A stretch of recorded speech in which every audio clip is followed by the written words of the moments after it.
Well, as the 80th United Nations General Assembly wraps up, Canadian Prime Minister Mark Carney making a bold statement this week, joining 6 other countries and announcing that Canada would recognize a Palestinian state.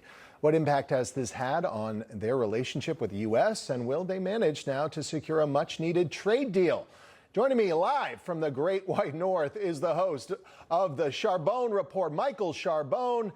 Mr. Charbonne, thank you for joining us. All right, Mark Carney says Canada will recognize a Palestinian state. President Trump says doing so will only reward Hamas.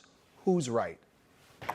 Well, I mean, 4 out of the 5 UN Security Council permanent members, those like China, France, Russia, UK, and 157 other members voted yes to Palestine. The U.S. was the only permanent member who didn't. You know, it seems like some in the UN believe that they want to hold Israel accountable for what Gaza has become and recognize Hamas, the October 7th terrorists, as their leader state. And many Canadians are upset. And yes, there still is no trade deal. There was a promise of a trade deal like in July after the G7, but that's all been stalled. And your comment about Trump is absolutely correct. In July of this year, Donald Trump wrote that if Canada recognized Palestine, it wouldn't be good for trade negotiations. Do you think?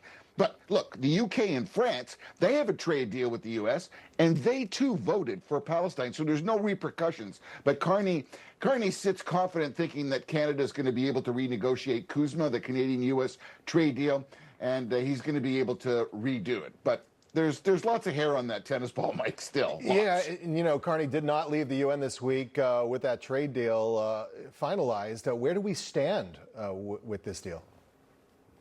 Well, I mean, it's still up. He's hoping that it's going to be taken care of next year in 26.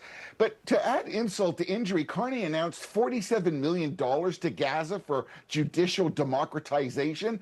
And up to this point, Canada has given over $400 million. But if you look at the situation of the world, there's been $41 billion that's been put into Gaza. If you figure there's 2 million Palestinians, that's like 20,000 for each one of them.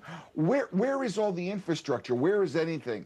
And I think Prime Minister Carney has got to be pushed because we have to make this trade deal. It's affecting unemployment on both sides of our country. And as I've said many times before, Mike, if Canada was to work with the United States, we would be the strongest and best economic leviathan that the world would be able to see. So we got to get this deal done. We just have to. Yeah, and, you know, looks like Canada may need that trade deal desperately now. A new report states that Canada's economy is stalled in August. This is from the Wall Street Journal.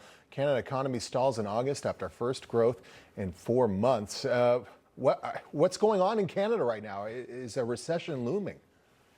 Yes, a recession is potentially looming. We still have high inflation. We have high unemployment. Interest rates have not been reduced. People are having the most difficulty to meet their monthly needs. Food banks are being pressured. I mean, this is not a good situation for anybody who's trying to buy a house for the first time or new students. We have a real problem in Canada. We have to get ourselves aligned.